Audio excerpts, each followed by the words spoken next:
Suite à ma vidéo micro-trottoir, il y a très souvent les mêmes arguments qui reviennent, qui, à mon sens, sont faux. Le but, c'est pas de ridiculiser, le but, c'est pas d'être méchant, mais sans faire un debunk, de dire où est la réalité, où est finalement le fantasme, et malheureusement, on voit bien que beaucoup de personnes que j'ai interrogées, eh bien, c'est que les informations qu'ils voient à travers les médias. J'ai eu un commentaire essentiellement, ou deux, trois, qui viennent me dire « Ouais, mais Johan, je pense qu'il faudrait faire ça ailleurs, pourquoi pas, mais je pense que les gens auraient encore plus de méconnaissances, les gens, ça ne les intéresse absolument pas. » Et là, au moins, on a des personnes qui sont passionnées et qui sont au moins intéressées et qui connaissent au moins une technologie, notamment le thermique, mais j'ai eu samedi dernier pas mal de refus au départ, des gens qui n'ont en final pas d'avis. Donc si tu fais un micro-trottoir, et notamment par exemple dans Paris, tu vas avoir 50% de gens qui sont en transport en commun, donc si tu veux, ils sont même pas concernés, ils s'en fichent. Et puis tu vas avoir des personnes qui sont pas intéressées, qui n'ont pas d'avis, et quand ils ont un avis, ce n'est finalement pas leur avis, ou en tout cas ce n'est pas leur propre expérience. Très souvent, c'est l'avis des autres, et notamment des médias, que ce soit à la télé, à la radio, puisque c'est strictement n'importe quoi. Je vous ferai d'ailleurs un petit short où un mec va dire avec, je sais plus qui m'a envoyé ça, ou c'est moi qui l'ai vu sur la radio, c'est complètement fou, Estelle machin, là, Estelle Denis, ces gens-là font du complotiste, vont raconter que par exemple une Model 3, le gars, mais elle fait 500 km la voiture, ouais, sur la petite autonomie, donc en plus une grande autonomie pourrait largement lui convenir, le monsieur fait entre 600 et 800 km, donc il te dit qu'il peut faire 400 km avec l'autonomie globale, mais il s'arrête 2 fois, voire des fois 5 fois. 5 x 4, ça fait quand même 2000 km, donc on voit qu'il y a un véritable problème. Je vous ferai une introduction donc ici et on va prendre point par point. C'est cher, la production d'électricité, ce qu'on a pu leur bourrer le crâne, la queue aux bornes, la fiabilité, elle prend feu, le stress de la recharge, pas assez de recul, la recharge donc à la maison, les gens préfèrent aller finalement faire un plein, l'absence de bruit, l'inquiétude du recyclage, etc., etc. J'ai noté donc pratiquement une vingtaine de choses et le but, quand j'ai des personnes qui sont interrogées comme ça aussi, je continue à faire des micro-trottoirs, et c'est de faire un tuto, un tutoriel et de pouvoir faire de la pédagogie et de leur expliquer parce qu'après, une fois qu'on a fini la vidéo, je leur explique un peu mieux. Je leur dis, mais attendez, là, vous me dites qu'il n'y a pas de borne ou quoi, à cet endroit-là, il y en a. Ouais, mais il y en a une. Non, il y en a 30, il y en a 40. Donc, en fait, ils sont pas du tout dans la réalité parce qu'ils se sont pas du tout intéressés et ils ont, c'est même plus des a priori. Là, ça fait vraiment matrixer. Allez, n'hésitez pas à vous abonner, à me dire ce que vous en pensez. Et puis, on se retrouve donc juste après dans les différents chapitres. Donc, en fait, vous aurez en dessous donc le timecode. Et comme ça, vous pouvez donc voir si vous avez une frayeur dessus. J'espère en tout cas pouvoir y répondre. Donc le premier, parce que sinon ça risque d'être trop long, j'ai eu beaucoup de fois, c'est cher. Alors c'est cher par rapport à quoi? Quand on regarde sur un véhicule neuf aujourd'hui, il y a eu, j'ai un ami qui m'a envoyé par exemple par rapport à Xavier qui a sa Model 3, notamment qui a fait un short en disant, quand tu regardes en véhicule électrique, en véhicule thermique, en hybride rechargeable, aujourd'hui une Model 3 c'est un peu plus de 36 000 €, en termes de rapport qualité-prix, il n'y a pas mieux. Sur une électrique, c'est limite la meilleure, en termes d'équipement, de place, etc. Même les Chinoises ne font pas mieux, et en véhicule thermique hybride, c'est souvent plus cher, pas d'entretien. Donc en fait, c'est cher. Non, ce n'est pas cher, et pareil d'occasion, on trouve de très belles opportunités. Donc, c'est resté dans le subconscient ou dans l'inconscient, et on ne peut pas comparer les choux et les carottes. Oui, certains véhicules ou certaines petites citadines peuvent rester chers. Au-delà d'avoir des aides, au-delà d'avoir des primes, et bien que ça soit sur des véhicules d'occasion ou neufs, aujourd'hui, ce n'est plus le cas. Je l'ai démontré maintes et maintes fois. Vous comparez ce qui est comparable à un moment donné, et vous allez vous rendre compte qu'au final, c'est limite au même prix, ou voire éventuellement moins cher. La production d'électricité, la preuve que les gens regardent les médias, puisqu'en fait, à un moment donné, moi je regardais pas, mais vous en avez été plusieurs à m'en parler, c'était il y a 2 ans, je crois, l'hiver, où on disait qu'on n'allait pas passer l'hiver, et essentiellement à cause de problèmes stratégiques, c'est-à-dire que les centrales nucléaires sur lesquelles nous vivons depuis près de 50 ans, grâce au général de Gaulle, eh bien, il y en avait certaines qui étaient en maintenance, donc de l'entretien, une centrale nucléaire, et les gens n'ont pas compris. Moi, j'ai pas d'argument sur l'éolienne parce que je suis pas assez pointu dessus, mais sur le photovoltaïque, je l'utilise, et les gens n'arrivent pas à comprendre, par exemple, la différence entre une production de centrale nucléaire qui est intéressante, puisqu'en fait, une fois qu'elle est allumée, eh bien, elle produit tout le temps. D'ailleurs, il y a une personne il y a des activistes, j'avais un ami comme ça, qui venait la nuit, qui venait éteindre en disant c'est une pollution, etc. Ce n'est pas du tout une pollution, et d'ailleurs, il faut savoir que la nuit, on produit à perte. Donc en fait, les centrales nucléaires produisent d'une manière instantanée, toujours pratiquement la même consommation, et mis à part rallumer éventuellement des fours, je sais plus comment ça s'appelle, mais en gros, la production, elle est constante. Et la différence entre de la production dite verte, moi j'aime pas ce mot-là, mais une production comme du photovoltaïque par rapport à une nucléaire, il n'y a pas besoin d'entretien. Mis à part, je l'ai dit, si c'est cassé, mis à part si c'est sale et qu'il faut nettoyer, pour le reste, et que le micro-onduleur est quand même plus, ou l'onduleur, pardon, est un peu plus fragile peut-être qu'un panneau pendant 30 ans, bah, vous pouvez considérer que vous n'avez rien à faire. Et c'est ça en fait. Donc pareil, on est dans le même problème avec le photovoltaïque, où on vient les dire oui, mais le silicium, et les gens ne connaissent pas et ne comprennent pas. Donc la production d'électricité, il n'y en a absolument aucun problème. Le problème, c'est que les médias sont constamment en train de vous faire peur, et la preuve que ça marche, puisque par exemple le PQ, dès qu'on vous dit qu'il ne va plus y avoir de PQ, vous allez vous ruer sur le PQ, et c'est vous finalement qui alimentez donc la peur. Et la pénurie, c'est arrivé plusieurs fois donc sur les stations-service, c'est pour ça que je suis passé à l'électrique, je branche à la maison et j'ai plus besoin d'aller à la station, ça pue et ça me saoule en fait d'à chaque fois, il y a toujours en plus la queue et au quotidien.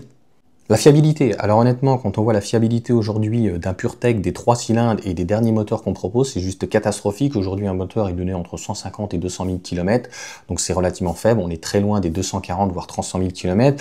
Les gens, encore une fois, vivent dans le passé, et encore une fois, c'est pas parce que ton véhicule peut aller jusqu'à 400 ou 500 000 km qu'il ne faudra pas entretenir beaucoup de choses. Un véhicule électrique, c'est un moteur, mis à part éventuellement le réducteur. Pour le reste, il n'y a strictement rien à faire, et un moteur est capable de faire 2 à 300 000 km sans entretien. Pour la batterie, c'est pareil, mis à part du liquide de refroidissement et qu'il faut contrôler, qu'il n'y ait pas entre guillemets de l'eau dedans, et que le circuit fonctionne bien, tous les 4-6 ans, vous faites une purge, ça coûte 100 balles, vous n'avez pas d'huile, mis à part à l'extrême dans le réducteur. Donc en fait, vous n'avez pas les nouvelles huiles où tous les ans vous êtes obligé de faire des entretiens. Donc en termes de fiabilité, pareil, la batterie aujourd'hui, une batterie NMC qui ferait 1500 ou 2000 cycles avec 300 ou 400 000 km, c'est minimum 500 000 à 800 000 km. De toute façon, vous allez voir, la révolution se fera clairement quand il y aura des batteries solides, et notamment qu'on n'aura plus de soudure et qu'il n'y aura plus de collage. Donc là, on va vraiment arriver à une autre étape, mais encore une fois, ces angoisses là, ou sur la fiabilité, il n'y a pas à en avoir. Le véhicule prend feu, donc là on va reparler des batteries. Donc les batteries, il y a 2 types de chimie, il y en a une troisième entre guillemets, donc c'est toujours du lithium-ion. Donc le lithium avec l'air, l'eau, c'est pas terrible. Bref, ça c'est encore un autre problème. Mais le lithium, donc nickel, du NCA, donc nickel, cobalt, aluminium. On a des batteries qui demandent donc, c'est pas des métaux rares, mais des métaux qui peuvent être en tension, où il peut y avoir sur le marché, c'est pas des difficultés à s'en produire, mais des petites tensions. Donc NMC, nickel, manganèse, cobalt.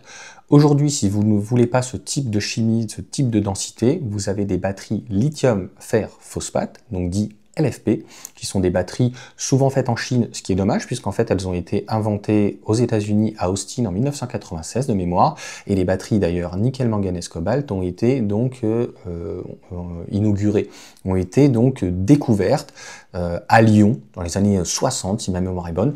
Donc concrètement, tout se fait en Chine. Pour quelle raison? Parce qu'on veut, à cause des faux écolos, là, ou les vrais écolos, les vrais pastèques. Ils ne veulent pas ouvrir de mines, parce qu'à un moment donné, ça aussi il faut en parler, il vaut mieux mettre des terres qui ne sont pas rares, hein. Donc il vaut mieux mettre des matériaux dans une batterie, et cette batterie en fait va être alimentée par de l'électricité au quotidien et d'une facilité, que d'avoir du pétrole qui vient de Pétaouchnok et qui revient en France, qui est raffiné avec de l'électricité que tu vas cramer dans l'air. En fait, c'est ça la perte. C'est-à-dire que le rendement sur un moteur, c'est pratiquement 100%, et les batteries demandent donc à être évoluées. Mais si vous avez une peur, vous prenez une batterie LFP. Il y a des tests qui ont été faits par l'un des leaders mondiaux, BYD, mais il peut y avoir aussi CATL avec des batteries bled, donc ce sont des lames. Vous avez donc des lames, vous avez des poches comme sur les téléphones. J'ai pas besoin de vous faire des incrustations, honnêtement. Vous voyez très bien ce que ça fait une poche donc d'un smartphone. Vous avez des piles, des cylindriques, vous avez des prismatiques, donc plutôt rectangulaires. Ça, on s'en fiche, on va dire, du volume ou comment elle est fabriquée. Ce qui est important, c'est qu'une batterie LFP, par rapport aux différents tests qu'il y a eu, en fait, ça ne prend pas feu. Après, il existe aussi des bâches. Donc en fait, Ceci encore est un faux problème. Vous avez énormément, donc Tesla sont pas forcément les premiers, mais ils l'utilisent d'une manière très très bien. Il y a la MG4, qui est l'une des véhicules qui se vendait très bien en électrique, donc sur une standard. Vous allez avoir une moins bonne densité, vous allez avoir une petite autonomie, mais qui suffira largement, notamment sur des modèles 3 ou des modèles Y ou autres. Et vous aurez donc une batterie qui est extrêmement fiable, qui est donnée minimum à 6000 cycles. Je dirais que si vous en faites vraiment minimum 4000, à 400 km, je vous laisse faire le calcul, ça fait 1 200 000 km. Donc je vous dis, après ça n'empêche que vous pouvez avoir un problème sur le pack batterie qui est au niveau d'une soudure, puisqu'en fait vous allez accumuler un ensemble de cellules et on est en retard nous au niveau de nos constructeurs, puisque on demande, les constructeurs historiques comme Renault, Peugeot ou autres, demandent d'avoir en fait des modules, des packs. Donc en fait vous avez un pack global qui vient donc s'assembler au niveau donc de la voiture et au niveau du châssis, et au lieu d'avoir un ensemble de cellules, donc de piles on va dire, qui sont soudées, eh bien vous avez donc des cellules ou des poches par exemple, et un module et des modules eux-mêmes. Le seul avantage que ça, c'est pour la réparabilité. Et pareil, le recyclage, ça je ferai, ça on va en parler donc juste après. Mais les cellules, il faut bien comprendre que les modules, ça peut être intéressant uniquement pour ça. Parce que c'est plus compliqué après à réparer et ça viendra beaucoup plus lorsqu'on sera sur des cellules, donc des batteries solides, donc sur la cathode, donc d'avoir nickel, manganèse, cobalt ou quoi. Donc ça, il y a des améliorations, mais encore une fois, ça se fait très bien. Le stress de la recharge, donc pareil. Je vois pas pourquoi il devrait y en avoir. Aujourd'hui, il y a des planificateurs. Donc, que devraient dire nos anciens avec les cartes? Donc, vous avez votre GPS. Vous pouvez mettre votre GPS sur Waze, sur votre truc Android Auto, sur votre téléphone. Mais vous avez votre planificateur et il va vous compter donc le nombre d'arrêts. Et franchement, ça va très bien se passer. Donc, je vois pas encore une fois où il est le problème, puisque vous n'avez rien à gérer. La seule chose, moi, que j'aime bien, et c'est ce que j'aime chez Tesla, donc avec l'écosystème des superchargeurs, c'est que j'aime bien choisir mon superchargeur. C'est ce que j'ai déjà fait comme vidéo. Si vous prenez une Tesla, vous évitez les V2 qui sont des anciens, c'est-à-dire que vous avez des charges qui sont partagées. Eh oui, il faut s'intéresser un petit peu. Donc, vous prenez un V3 ou un V4. Sur ces V3 et ces V4, moi, j'évite les endroits où il y a des supermarchés parce que déjà, il y a plus de monde. Entre guillemets, on n'est pas entre nous et en fait, on peut tomber dans un moment où il y a un peu plus de monde. Ça ne veut pas dire encore une fois que les Unity hautes sont pas bien. Hein. Il n'y a pas trop de monde, sauf vraiment quand on est en plein été ou au mois de décembre, pleines vacances, où ça peut être éventuellement plus compliqué. Mais moi, je pars en décalé, donc en fait, je pars très tôt, donc en fait, j'ai pas forcément ce souci-là. Et sur les superchargeurs, même si on est sur du 400 volts, il n'y a jamais la queue. En fait, moi, je vais prendre des superchargeurs qui sont en extérieur. C'est à 2-3 minutes de sortie de l'autoroute. Donc en fait, vous allez sur l'aire de repos, vous sortez de l'autoroute aussi. Arrêtez de raconter n'importe quoi. Donc honnêtement, le stress de la recharge, pour moi, il n'y en a absolument aucun. C'est même plus simple que devoir mettre son essence. Et puis l'avantage des Tesla, mais maintenant ça se fait de plus en plus, d'avoir un coffre à l'avant puisque les moteurs sont sur les essieux, donc en fait ça libère énormément de place. Eh bien au lieu d'aller manger au McDo ou d'aller prendre un sandwich ou quoi, bah, je fais des sandwichs, je me fais un japonais et j'ai tout qui est devant. Donc, pour faire 900 km, avec une petite autonomie, pourtant, donc avec une grande autonomie, vous arrêtez 2 fois à la limite, et bien là, je m'arrête 3 fois, 20 minutes, et honnêtement, le seul inconvénient sur la charge de 20 à 30 minutes, c'est quand on est sur des autoroutes et qu'on fait 500 km d'une traite et qu'on fait beaucoup de 130 km/h. Par contre, dès qu'on commence à faire des grands trajets, donc quand je faisais par exemple pour aller en Vendée 400, 450 km, bah, là c'est pénalisant. Sur des grands trajets, en fait, on va avoir tendance à s'arrêter 2 heures, et puis si vous voulez pas, bah, dans ces cas-là, il y a des grandes autonomies. Ça, on viendra dans un autre chapitre. La recharge à la maison, franchement, il faut le dire, c'est hyper simple. Vous arrivez à la maison, vous branchez votre voiture, et à 22 heures, elle se lance. La personne me posait en off des questions en me disant « Mais moi, en tant que taxi, comment ça se passe? Comment je peux faire? Combien de temps ça va mettre ?» En fait, il était angoissé que ça mette 8 heures. Mais on s'en fout, à 22 heures, tu branches ta voiture. Le lendemain matin, ce qui t'intéresse, c'est qu'il soit chargé. T'es pas là avec ton téléphone quand il est à 10%. Si t'es pas dessus, à regarder tous les 2 secondes combien de temps il va se mettre à charger. Donc en fait, il est où le problème? Donc aujourd'hui, en tout cas pour ceux qui peuvent charger à la maison, c'est hyper confortable. Il n'y a plus besoin d'aller à la station essence. Tu fais l'appoint de tes pneus, puisque très souvent maintenant, il y a des capteurs TPMS ou autres, donc en fait on a la pression des pneus. Donc moi je l'ai sur la Tesla, je l'ai sur la Mégane ou autre. En fait j'ai un compresseur, enfin une pompe à air, et puis hop, je viens brancher, je fais mon appoint, donc je ne vais plus à la station. Les odeurs, c'est juste franchement, mais on gagne en confort et c'est hyper agréable. L'autonomie, alors aujourd'hui c'est plus du tout un problème, on n'est plus sur les premières Zoé où on avait des batteries qui étaient plus petites, comme je vous l'ai dit en fait, hein, d'un point de vue technique, on a des réorganisations au niveau des packs, notamment avec la EX3, ça va se faire de plus en plus parce qu'on était un petit peu en retard.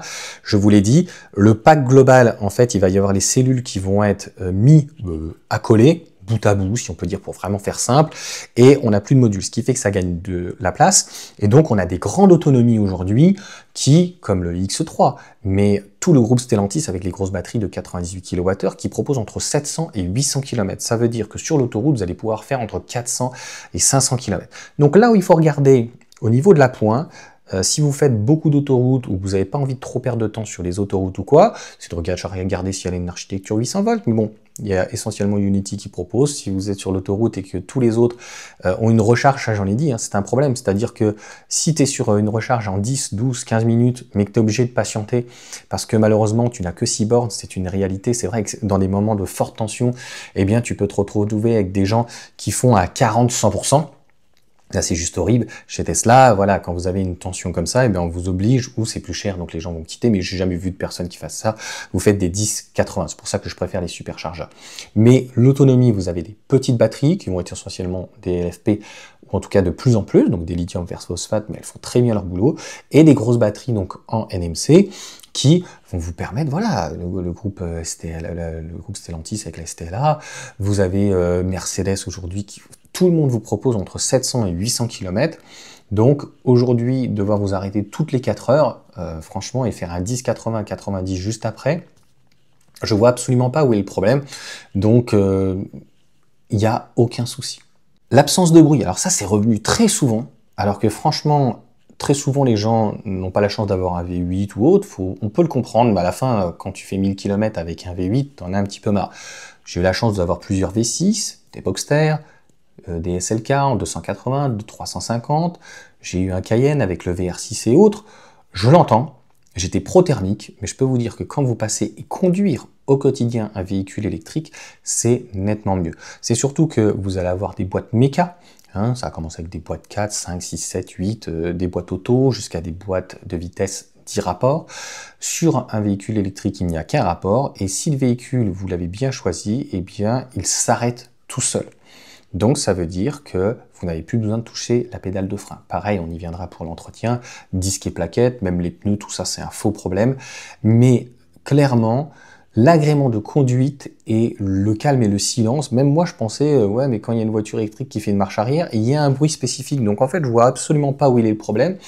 Donc tout ça, ce sont des arguments un peu de pacotille ou des arguments peut-être pour se rassurer parce qu'en fait, on est sur une nouvelle technologie et qui est nettement supérieure par rapport à un thermique. L'inquiétude du recyclage, alors ça c'est quand même assez fou venant de personnes qui roulent en essence et surtout en diesel et d'avoir du pétrole qui vient d'Algérie, d'Arabie Saoudite et d'autres et qui vient donc par cargo et d'ailleurs qui te parle de ton véhicule qui viendrait éventuellement de Chine sauf qu'il vient une fois qu'il est en Europe ou en France, il va être recyclé en Europe et en France. Aujourd'hui, d'ailleurs on en parlera juste après, il n'y a pas forcément de recyclage parce qu'il n'y a pas assez de batteries. Donc le recyclage, il viendra. Aujourd'hui, les gens pensent que c'est pas recyclable alors qu'on est à plus de 80-90% et Mercedes est capable de faire 96%. Et demain, avec le CEA et Prolodium, je vous en ai parlé, quand il y aura des batteries solides d'ici 5 à 10 ans au moins, eh bien c'est de pouvoir carrément réparer le pack directement à l'intérieur sans avoir à passer par un recyclage global. Donc en fait, le recyclage, il se fait déjà. BM le fait par exemple sur leur i3 avec des prolongateurs, c'est-à-dire que les batteries ont été sorties du pack et après et aujourd'hui, elles servent de stationnaire. Donc en fait, on va tester toutes les cellules. Les cellules qui fonctionnent toujours repartent donc en stationnaire, et puis celles qui fonctionnent pas, bah après il faut pouvoir les dérouler et donc récupérer toutes les matières et devoir tout recycler. Donc ça se fait pratiquement à 100%, donc le problème du recyclage, il est encore une fois totalement faux, ça c'est les médias qui ont fait leur rôle, et c'est quand même complètement fou des gens qui sont par exemple notamment en diesel, qui le pétrole vient et est acheminé constamment pour leur véhicule, alors qu'en fait l'électricité, il passe dans un câble. Donc aujourd'hui, c'est un problème de rendement, de perte, et de toute manière, quand on prend la production globale, même si le véhicule est fait en Chine, à partir de 40 000 km, de toute façon, même au niveau donc, de l'environnement du CO2, ça on y reviendra, je crois que je l'ai marqué aussi, c'est positif. Donc, arrêtez de regarder les médias, arrêtez de raconter en fait ce qu'ils disent, puisque tout ce qu'ils disent, c'est faux. La solution du PHEV, j'ai vu. Alors autant l'hybride, ça peut être intéressant, parce qu'encore une fois, on est sur des petites batteries de 1 kWh ou 2 kWh.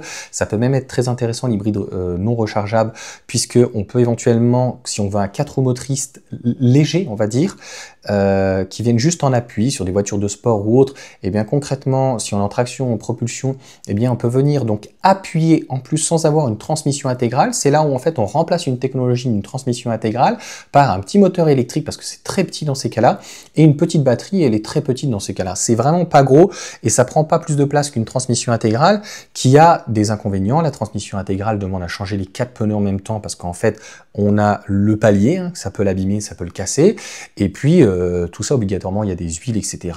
Il y a les différentiels, les ponts, etc. Bref, je n'ai pas envie de rentrer dans des détails aussi spécifiques, mais il faut bien comprendre que sur l'hybride rechargeable, c'est le pire des deux mondes, puisqu'on est obligé d'avoir un entretien tout aussi important sur le moteur, avec tous ses accessoires, ses dépollutions, la courroie accessoire, hein, on va avoir bien sûr l'alternateur, etc. qui continue, alors, et plus donc une batterie qui devient de plus en plus importante, puisqu'on s'est rendu compte que 10 kWh ça suffisait pas, et que les consommations en électrique étaient très importantes, et que les consommations en thermique finalement étaient importantes. Donc en fait on est sur des 20 à 30% de plus de consommation pour la même caisse, et un véhicule qui est plus lourd. Donc c'est étonnant les gens qui te parlent d'environnement ou autre, qui ne veulent pas passer forcément à la voiture électrique pour un problème d'autonomie, alors qu'il n'y a pas de problème, ou qu'il n'y ait pas en fait de borne, alors qu'il y en a partout aujourd'hui, on en trouve pratiquement sur toutes les aires de repos, et que ça coûte pas plus cher, et qu'on nous parle d'un PHEV qui va consommer 8 litres à 1,70 €, donc qui va être à 15 €. Une voiture électrique, on est aux alentours, Unity par exemple, c'est 35 centimes, vous êtes à 20 kWh, ça vous fait donc 7 €. Et je vous l'ai dit, plus vous allez avoir un véhicule puissant, plus vous allez avoir un véhicule qui est gros, et finalement, vous ne consommez des fois pas plus, voire moins. Et donc, par rapport à un gros V6, un V8 ou autre, eh ben, vous allez avoir un agrément de conduite qui est inégalable. Et honnêtement, pareil, le bruit, c'est délirant, hein. C'est délirant, je trouve.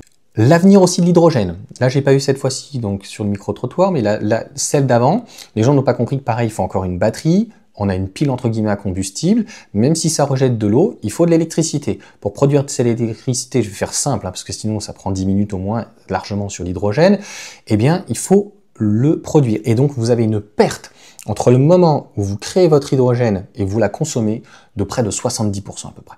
Sur la voiture électrique, vous n'avez pratiquement pas de perte, donc vous avez la perte en fait du réseau, entre guillemets, et ce que vous allez mettre dans la batterie, vous pouvez avoir entre 5, 10, voire 20% de perte, et après vous avez votre consommation, plus les différentes pertes éventuellement de roulage ou autre que vous pouvez avoir. Donc en fait, la perte, elle reste vraiment infime.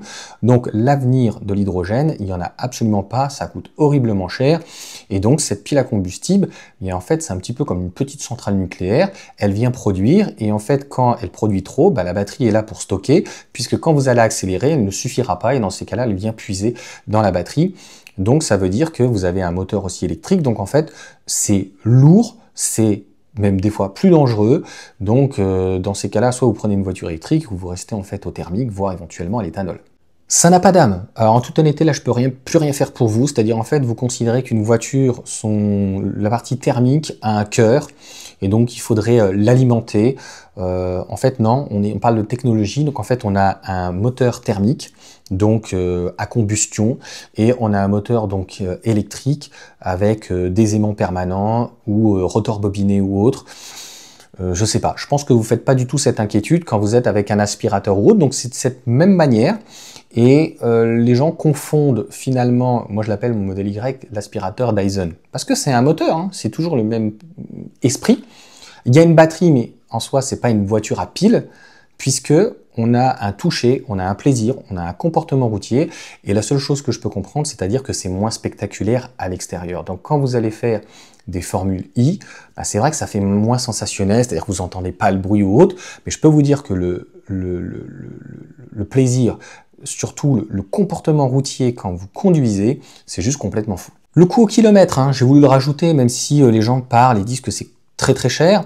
Donc il y a quand même 57% des gens qui ont une maison, donc la possibilité de pouvoir recharger. Vous n'êtes pas obligé de mettre une borne, vous pouvez mettre une Green Up, ça coûte pas très cher. Une prise renforcée avec 4 kg, ça vous suffit largement. Vous faites même ça sur 8 heures ou 10 heures, vous récupérez 40 kWh. C'est-à-dire que par jour, vous pouvez faire 200 km. Qui fait 200 km par jour? Je pense personne. Donc il n'y a absolument aucun problème à tous les soirs même recharger son véhicule. Il y a des choses à prendre en compte par rapport à une batterie NMC LFP. Ça serait trop long à expliquer là, mais pour résumer, une batterie LFP a besoin de recalibrer en fait ses batteries. Comme je vous l'ai dit, il y a plusieurs cellules et donc il faut qu'elles soient à 100%. Donc comme il y en a qui vont perdre un peu plus, un peu moins, donc en fait il est préconisé de recharger tous les semaines à 100%. Une batterie NMC n'a moins ce problème-là. Maintenant, faudrait-il que les gens s'intéressent à cette technologie? Après, pour le coût, à la maison on est entre 2 et 3 euros et en ville on va être à 5-6, donc on n'est pas forcément plus cher. On revient toujours au même problème qui est plus le véhicule va être puissant. Si on compare une Model 3 avec une berline thermique hybride ou hybrido-chargeable, souvent le Model 3 va être moins cher, on va être aux alentours des 300 chevaux, 6 secondes 1 pour avoir quelque chose de comparable, il va falloir soit un très gros 2 litres compressé, il va dans les 300 chevaux, même une Golf GTI, et vous allez être facilement à 15 euros. Donc même si vous allez recharger sur un superchargeur à 5-6 euros, ça sera de toute façon toujours moins cher. La peur de la panne, pareil, j'ai eu ça. Bah écoute, tu as un planificateur, il va tout te simuler, donc en fait il n'y a absolument aucun problème à avoir, il va te dire combien tu vas arriver à la fin, combien tu vas arriver au niveau de ta borne de recharge, donc combien de temps tu vas y rester, etc. Tout est planifié. Et chez Tesla et tous les autres constructeurs, c'est plutôt bien fait. Tu vas avoir la possibilité de changer de borne, d'avoir toutes les informations. Et aujourd'hui, c'est relativement assez clair pour se poser ce type de problème. Et lorsqu'on est sur autoroute, de toute façon, il y en a absolument partout. Donc, la seule chose qu'on peut reprocher, au-delà des médias et du travail qu'ils ont fait de sabotage, très concrètement pour les gens en fait qui étaient un petit peu simples, malheureusement, faut le dire, il faut vraiment être simple pour croire ce que les médias racontent, c'est qu'on n'ait pas la possibilité de payer avec une carte bleue. Voilà, ça c'est dommage. Pour le reste, sinon c'est plutôt bien fait d'avoir un écran qui soit simple et efficace. La recharge, alors pareil, on va en parler en 2 minutes, parce que moi je vois même dans la famille des gens qui me disent « Non, mais c'est trop compliqué, Johan, etc. » Donc comme je vous ai dit, vous allez avoir 2 types de recharge, donc un type 2 avec donc une charge lente. Et bien là, il n'y a pas de souci. Si vous êtes chez vous, vous mettez votre voiture dès que vous êtes rentré, quand vous en avez besoin. En fait, ça fonctionne comme votre téléphone que vous venez brancher. Ça fonctionne comme votre tondeuse électrique. Dès qu'il y a besoin de batterie, eh bien, vous venez brancher. C'est aussi simple que ça. Et pour lorsque vous êtes donc sur un CCS, donc ça prend la totalité, eh bien, vous allez être éventuellement sur l'autoroute, vous allez être sur des longs trajets sur national ou quoi. Et bien là, pareil, ça se fait très très bien. Au niveau de votre planificateur, tout va être fait. Vous regardez la recharge, vous regardez le coût. Encore une fois, il faut juste s'intéresser. Donc je pense que quand vous êtes sur des longs trajets, et notamment quand vous êtes sur des véhicules qui sont très puissants, vous allez faire à peine que 300, 400, voire 500 km, j'ose espérer que vous regardez, voilà, c'est du 95, du 98, quel est le prix? Il y a beaucoup de personnes, moi je le faisais, notamment sur l'éthanol, je sortais de l'autoroute pour aller donc refaire le plein, parce que déjà il n'y avait pas d'éthanol sur l'autoroute, et puis parce que c'était horriblement cher. Ah oui, je vais le mettre limite avec les temps de recharge, on va globaliser. Donc sur une charge lente, encore une fois, vous vous en fichez, même si vous êtes... En fait, c'est une question de technique.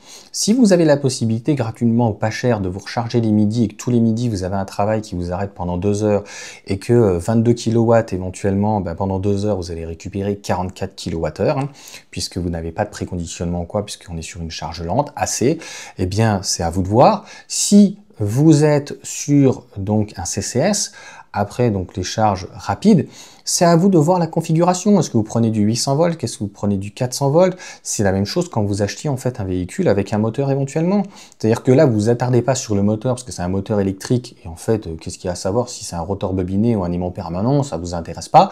Là, en fait, vous regardez si c'est un 4 cylindres, un 6 cylindres, il y a un turbo, il y a une courroie, il y a une chaîne. Là, c'est pareil. Vous allez vous intéresser en fait à la recharge, voir s'il y a un 400 volts, 800 volts, quel est son pic, combien de temps il faut un 1080 et en fait, il faut que vous regardiez votre 1080 et c'est en fonction de vous. Si ça vous ne suffit pas, eh bien, vous prenez une grande autonomie. Si ça vous suffit, vous prenez une petite autonomie et chacun fait en fait en fonction, eh bien, de son utilisation. C'est ça le truc. L'écologie, alors ça c'est un truc de fou. Je me suis quand même marqué pas de fuite d'huile, aucune révision, moins d'entretien, les frais, c'est vraiment hyper simple. Donc en fait, vous avez du liquide de refroidissement. Je dirais qu'à l'extrême, si ça coule par terre, c'est toujours moins pire que de l'huile ou quoi que ce soit, ou de l'huile moteur.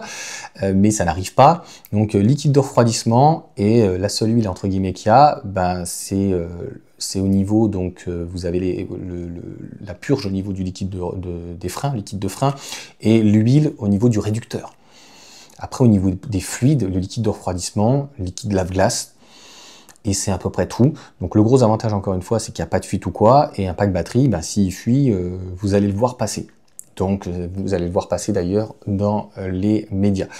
Aujourd'hui, je ne sais pas ce qui est le pire, même si je le sais intimement, et de devoir alimenter un véhicule thermique quotidiennement, en fait, avec du pétrole qui vient d'Arabie Saoudite, etc., je l'ai déjà dit, qui prend un cargo, qui est donc à une raffinerie, et après qui part avec un camion et qui vous l'amène ici, vous imaginez pas la perte.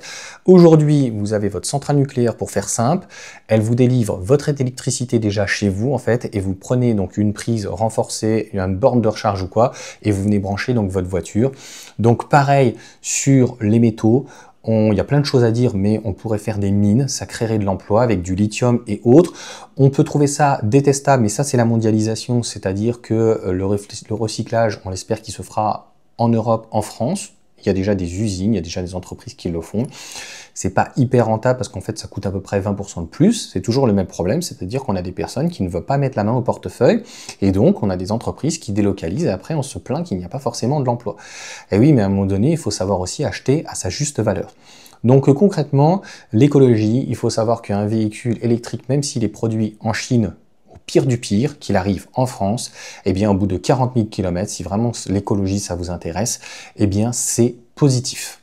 Et puis on en finira avec le recyclage des batteries, hein. Je l'ai déjà expliqué finalement plusieurs fois dans plusieurs thèmes, c'est-à-dire que les batteries seront recyclées à terme pratiquement donc 100% et ça ne posera absolument aucun problème. Donc encore une fois, tout ceci est un mythe, tout ceci est entretenu par les médias. Pourquoi ils font ça? Je ne sais pas, je ne suis pas un média, je suis là juste pour vous dire que honnêtement, avant de passer à la voiture électrique, j'ai bien regardé, j'ai pris une batterie LFP, j'ai regardé l'autonomie, j'ai regardé en fait combien je pourrais faire de slick et j'ai un véhicule qui est pratiquement increvable. Un moteur, en fait, demain, s'il doit être changé, qui coûte aux alentours des 3 000 €. La batterie est garantie jusqu'à 8 ans comme le moteur. Après, c'est sûr que si la batterie dure que 10 ans ou 15 ans et qu'il faut remettre donc 10 ou 15 000 €, bah, ça sera relativement cher. Après, c'est comme un véhicule thermique, c'est-à-dire que des fois, c'est un peu la loterie. Il y a, je vous l'ai dit, deux points qui sont essentiels sur une batterie, qui est les soudures et aussi donc les différentes colles ou autres. Et ça va encore, donc il faut savoir s'améliorer. Pour le moteur électrique, en tout cas, on est déjà plus qu'au point. Donc, on en arrive maintenant à des moteurs sur carrément les roues. Donc, voilà, tout simplement. Si vous avez des questions, bah, n'hésitez pas dans les commentaires. Je pense avoir répondu donc sur l'ensemble, bien, qui sont plutôt des stress, des angoisses. Et comme je dis souvent, en fait, ça va bien se passer.